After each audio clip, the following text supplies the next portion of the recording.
한 수 배워보는 시간 투자의 기술입니다. 토마토 투자클럽 마제스터 전문가 함께합니다. 안녕하세요.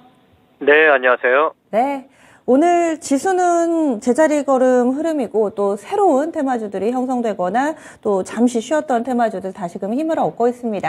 오늘 장에서 한마디 어떻게 설정하셨어요? 네, 자, 시장 바닥과 FOMC 의사로. 네.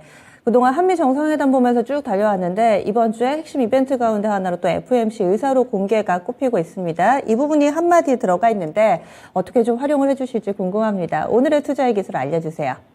예, 자, 우리가 지난주 이제 바이든의 방안으로 인해서 우리 국내 시장에서 이제 바닥의 어떤 그 시그널, 탈출 시그널이 좀 나타나는 모습이 보이지 않았느냐 이렇게 좀 보고 있습니다. 하지만 지금 현 시장에서 물가 상승률, 인플레, 스태그플레이션에 대한 우려가 지금 시장에 큰 상승의 견인차 역할을 하지 못하는 상황이죠. 자, 그러면 자, 우리가 지금 현재 해외 시장을 먼저 잠깐 보게 되면 다우 지수가 오늘 1.9%의 상승으로 마감을 했고요. 그리고 나스닥 시장이 1.59%의 상승으로 바닥의 자리를 만들어내고 있습니다. 근데 이 강한 상승은 나타나지 못하고 있죠. 자, 그러면 먼저 기술주들, 테크 기업들의 주가 흐름을 좀 보시면 지금 차트가 애플입니다. 143달러 선에서 바닥의 시그널 나타나고 있지만 21선 추세 돌파의 모습은 아직 보이지 않죠. 예. 자, 그리고 마이크로소프트도 역시 마찬가지예요.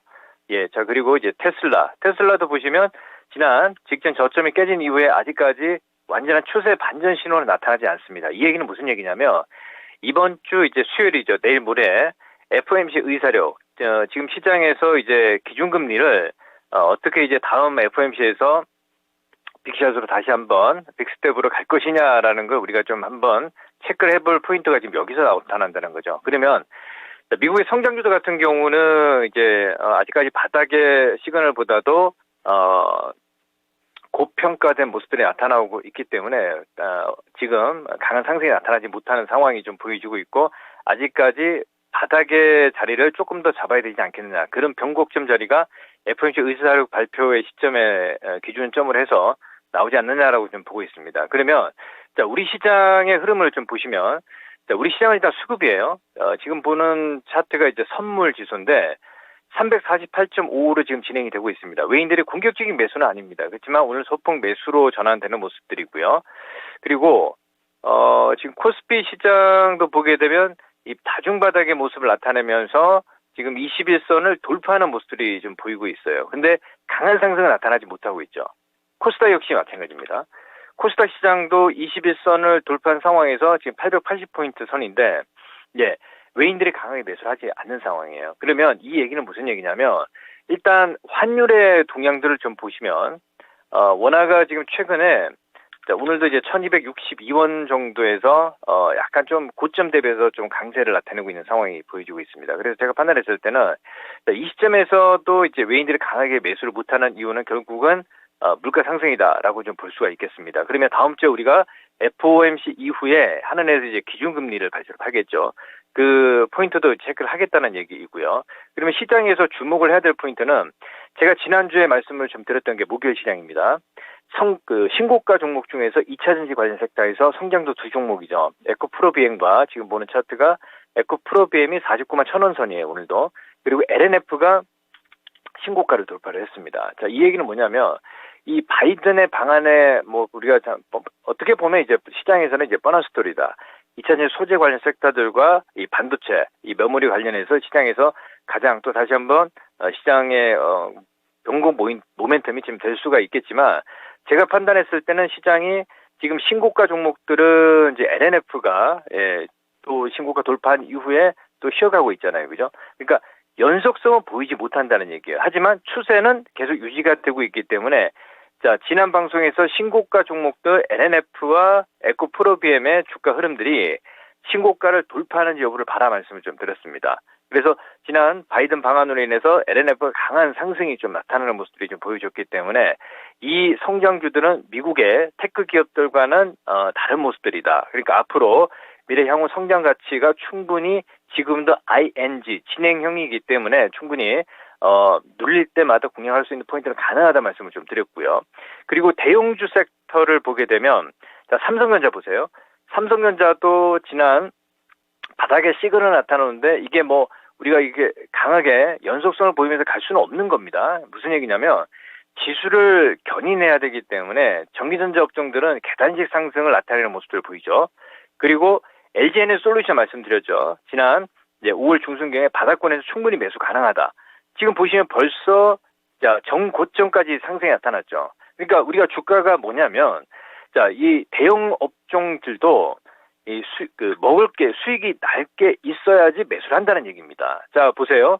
현대차 제가 이제 매수를 말씀드렸던 시점들을 보게 되면 저 바닥권이란 말이에요. 그렇죠?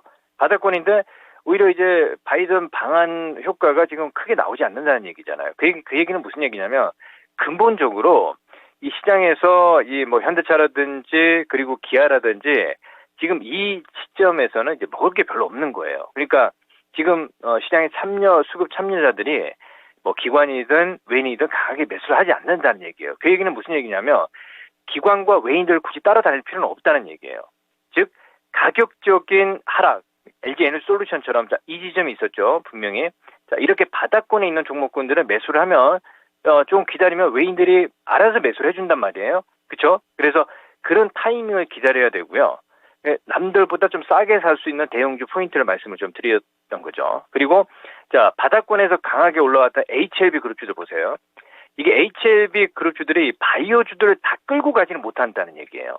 그 얘기는 무슨 얘기냐면 시장이 이 강하게 일단은 어떤 그 테마 섹터의 상승을 기다리고 있지만 근본적인 뭐 바이오 섹터라든지 2차 전지 관련 섹터라든지 성장 산업에 대한 섹터는 강하게 가지 못하고 선별적으로 간다는 거죠. 그러면 지금 HLB 그룹주들 보시면 그렇죠?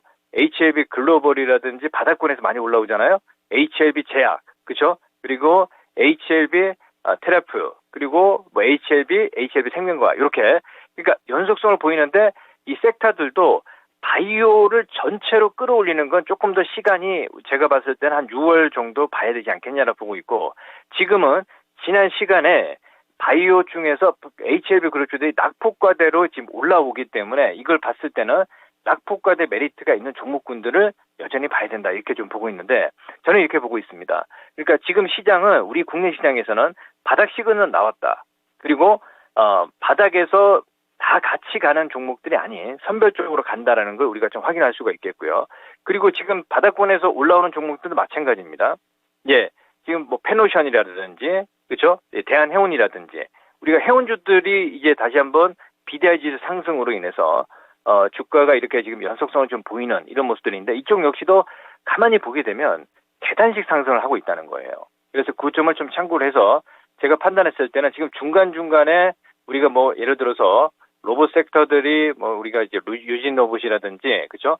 예, 로보티스라든지 뭐 이런 종목들이 올라오긴 합니다만 이게 중간중간에 어떤 그 테마의 약간 틈새다 이렇게 좀 볼 수가 있겠습니다. 그래서 이제 결론은 말씀을 좀 드리면 우리 국내 시장은 바닥이 나온 상황이기 때문에 지금 큰 성장주들 중에서 2차 전지 그렇죠? LNF하고 에코프로비엠의 주가 흐름들 그러니까 지금 에코프로비엠도 지난 작년 11월 달에 고점 아직 돌파를 못했거든요. 저는 돌파한다라고 좀 보고 있습니다. 어떤 것처럼 LNF처럼. 그러니까 이 성장주의 흐름을 좀 보시고 자, 대형주는 여전히 그죠?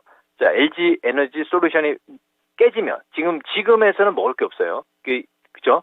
지난 5월 중순경에 바닥권에서 매수한 투자자들 분들 같은 경우는 우리 시청자분들 같은 경우는 그들을 끌고 가는 전략이고 신규로 매수를 고려하고 있다. 그러면 어떻게 해요?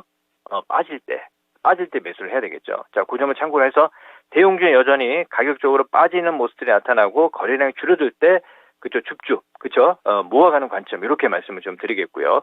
그리고 코스닥 쪽에서는 여전히 성장률이 살아 있다는 걸 우리 시장이 나스닥보다는 세다 이렇게 좀 볼 수가 있겠습니다. 그 점을 참고를 하면서 우리 국내 시장은 지금 현물 쪽에서는 기관 외인들이 강하게 매수를 하지 않습니다. 그 시점 자체가 이번 주 수요일 그리고 우리 국내 시장은 목요일 시점에서 제가 이제 목요일 날 또 방송을 하니까 그 시점 그때 또 이 투자 기술 많이 시청해 주시면 제가 그 시점에서 또 맥포인트를 말씀을 좀 해드리도록 하겠습니다. 예, 알겠습니다. 과연 현물 시장에서는 왜 사지 않는지 오늘 목요일에 또 이 시간에 자세하게 설명을 해주신다고 하니까요. 그 시간도 많이들 함께 해주실 것 같아요. 오늘 말씀 고맙습니다. 네, 감사합니다. 네.